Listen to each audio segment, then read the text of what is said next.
It's round 5 of the Tata Steel Masters. In round 4, Magnus Carlsen was defeated by Anish Giri. That one had to hurt.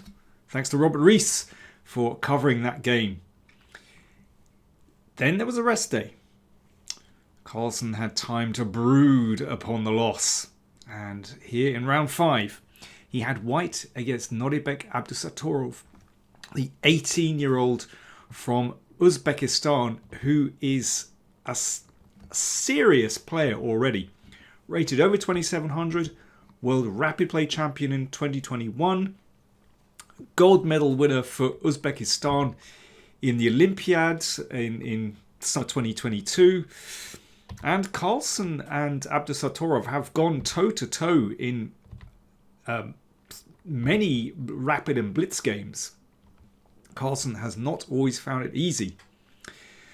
Now, Carlsen with white has played a pretty steady opening. He's perhaps going for a semi-Tarrasch position here. But Abdusattorov plays an ambitious move, e5, and this can lead to some crazy variations after d4 and e4. But Carlsen plays more modestly, bishop e2, d5. So now we've got a kind of Marozzi bind position. Castles from Carlsen. Carlsen has actually played like this before.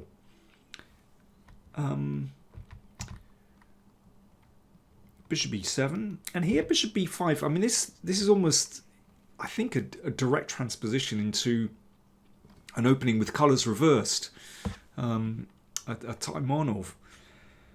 Anyway, knight takes, and here previously Carlsen took with the d pawn. This was against Vachier-Lagrave, but he got nothing in this position. Maxime equalised very easily and held a draw. But Carlsen played with more ambition. He took with the b pawn. So you can see, because of the pin here and the threat to e5, Abdusattorov played queen c7. d4, Carlsen breaks in the middle. Now, of course, he has castled already. Black hasn't castled, so that could make life a little bit tricky for black. We had a mass exchange in the middle of the board. And bishop d7. Now, if pieces are exchanged here, then it looks very even. For example, here. There's not enough going on in the position. So Carlsen had a little think here, and he came up with knight f3.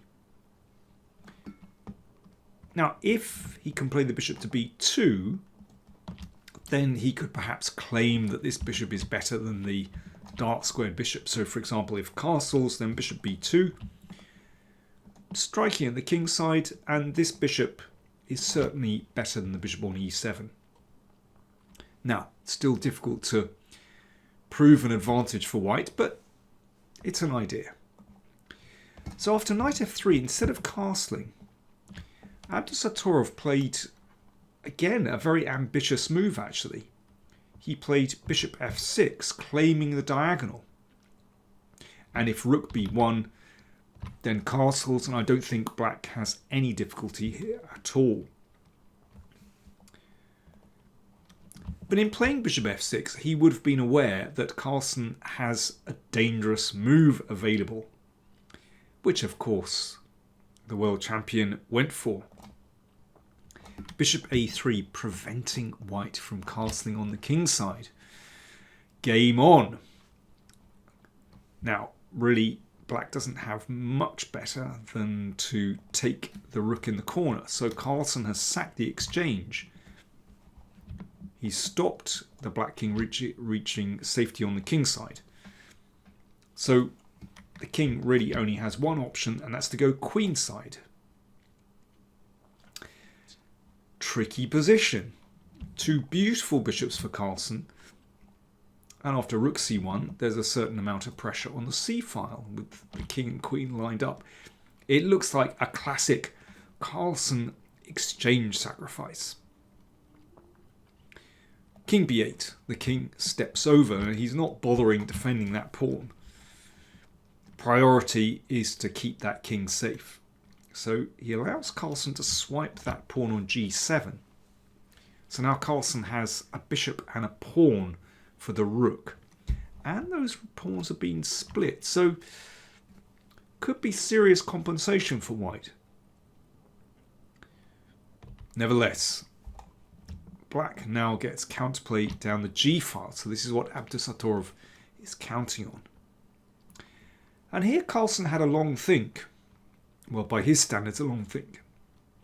Almost 17 minutes. And he put the queen back on b2. He could have swiped that pawn on h7. But obviously opening up another file in front of the king is risky. Now black could just pop the king into the corner and just play. And, you know, with a safe king. There's also a forcing line with bishop g4. It gets very tricky. So for example, bishop e2. Black could exchange and then rook h8. Ooh, what's going on here? In fact, the king is safe. It can hop out here. And there's no real attack, actually. But the queen would come back, and that's just highly unclear. King has to watch out for this one. Difficult to say what's going on there. But as I said, after queen h7, black doesn't even need to go for bishop g4. It is possible just to tuck the king away and then just play. It's certainly a risky move taking that pawn. Instead, Carlsen played the queen back.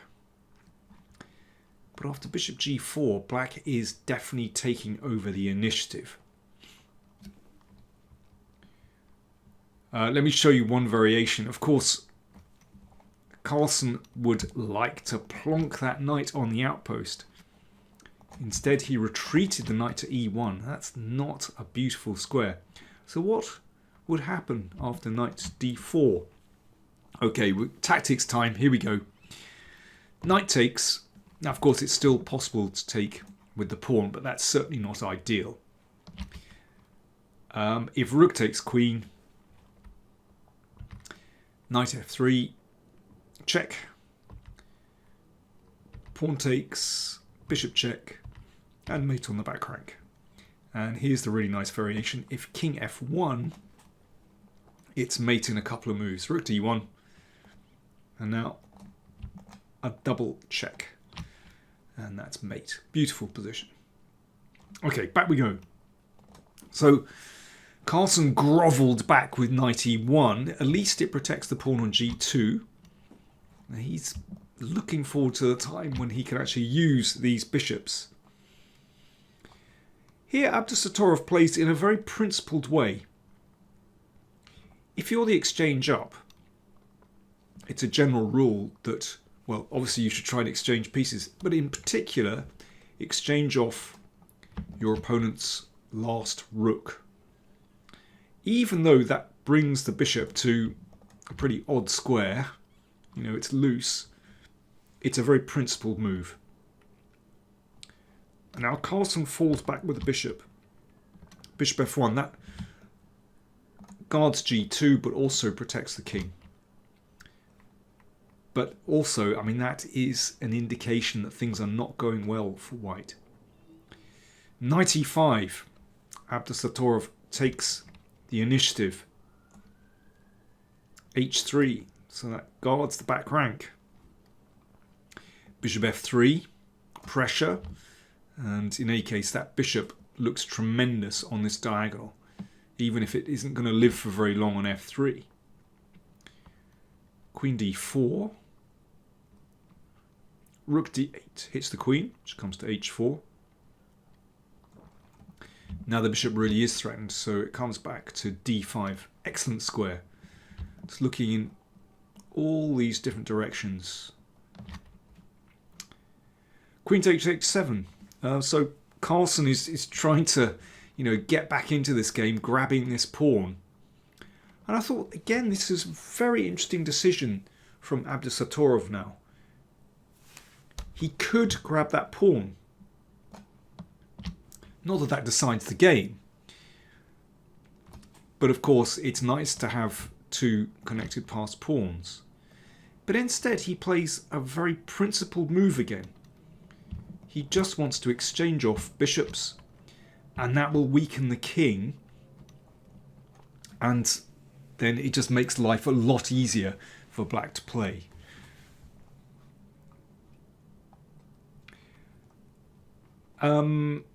Here, Carlsen played bishop b2. He could have brought the queen back, but I suspect he was concerned about this endgame. In fact, white is fine here, because once this bishop reaches the long diagonal and there's chances to push this pawn, white is okay. But there were other possibilities. Also, in this position, simply knight c4, this might have been a concern as well. And maybe once this knight is guarded, maybe queen h2. And then just pushing these pawns. I mean, it's tricky.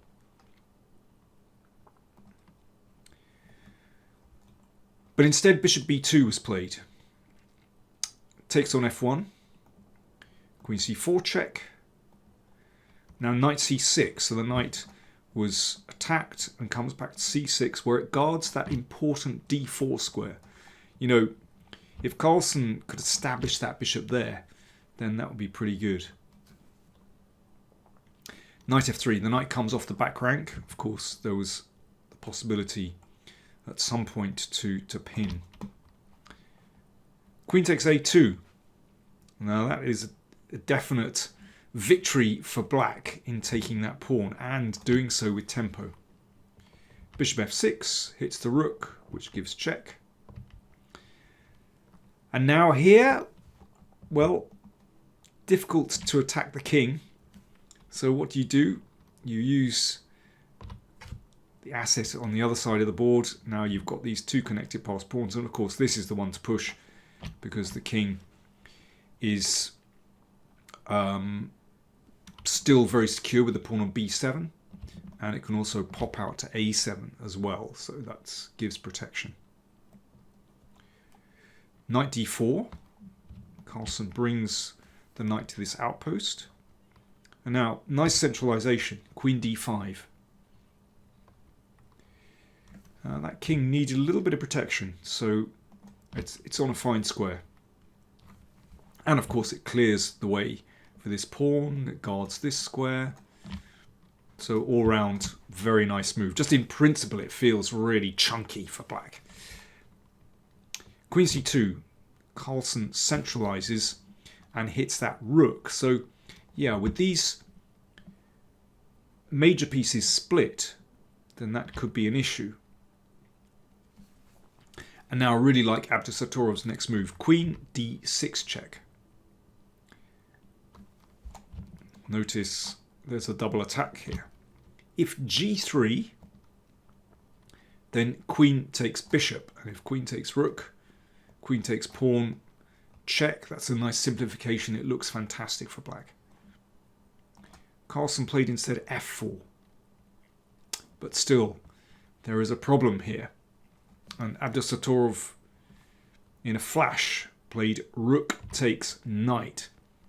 And I'm sure he was delighted to simplify the position.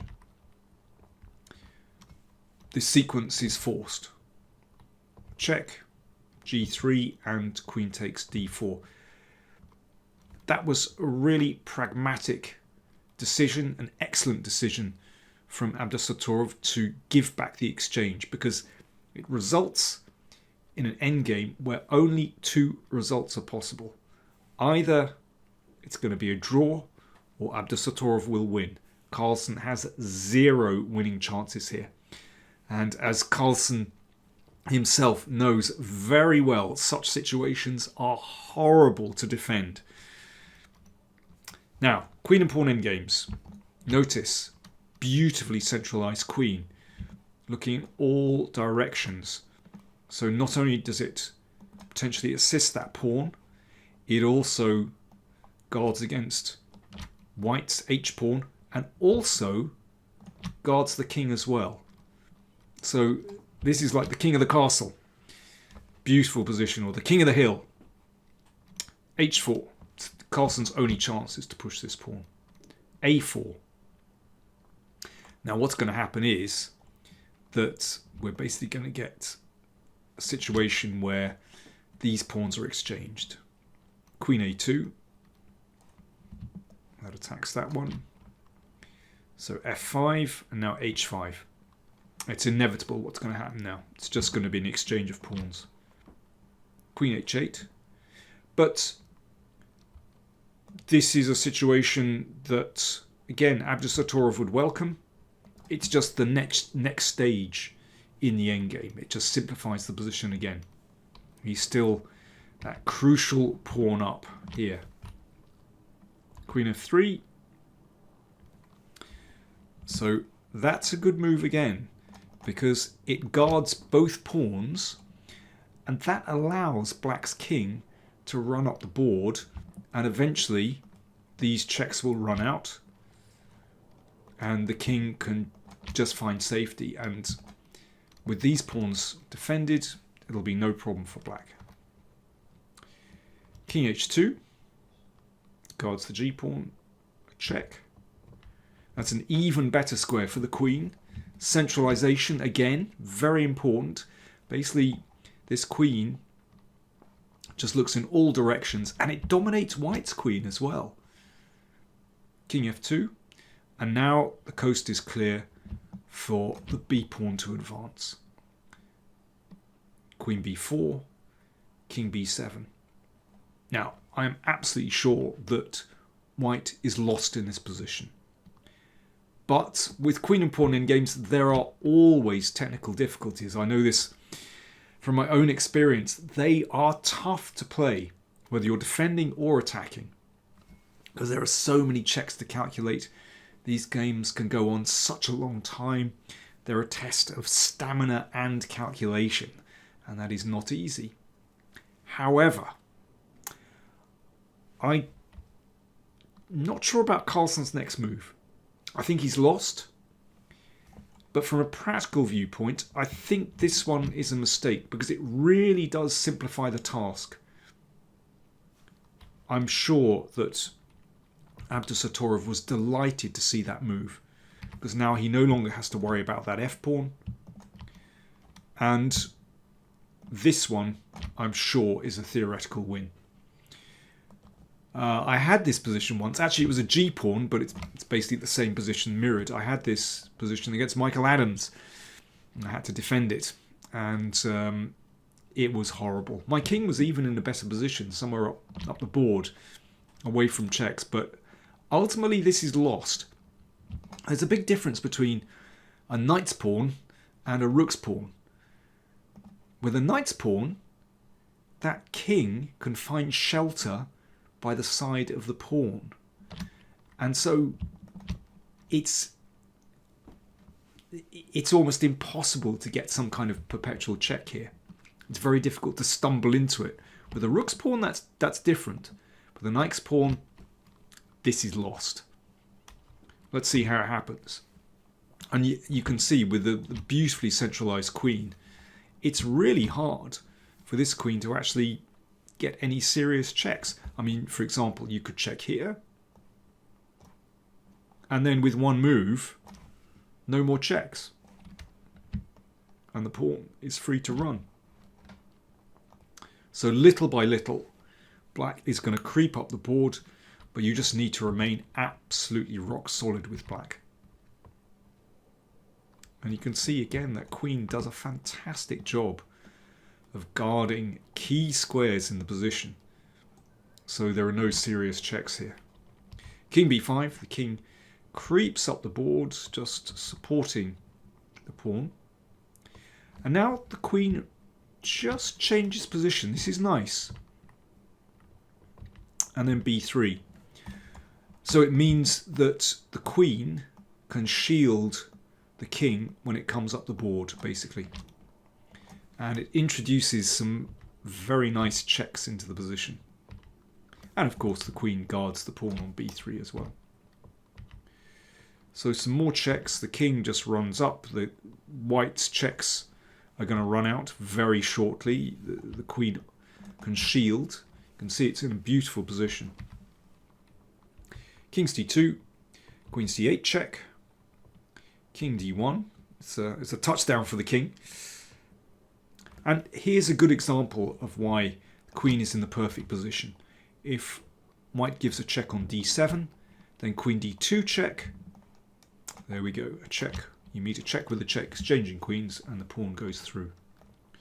Queen h8, queen d2, and in this position, after b2, Carlsen resigned.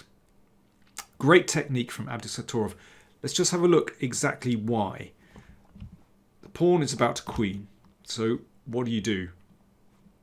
Let's say queen h7 to guard this square. Now there's a really crafty check from black. Queen d6. And the king is in a really unfortunate position. For example, if it steps up the board to the 4th rank, anywhere on the 4th rank, then check, and then you queen on the next turn. Okay, what about king f3? Then king c1, and if there's a check here, then queen d1 exchanges queens with a check. And one last one, if the king goes back here, then queen c1, check, queen blocks, and if there's only one more check, and queen d2, and that forces an exchange of queens, and the pawn goes through. So that position after b2, utterly lost. So Carlsen loses his second game in a row, an absolute shocker. There we go. And that catapults Nodirbek Abdusattorov into the lead. He's now leading the tournament with 4 out of 5. In second position, Anish Giri with 3.5. Caruana Praggnanandhaa on 3. Wow. Carlsen on 2 points. Extraordinary. That is going to hurt. How will he react going into the next round? He plays on Friday.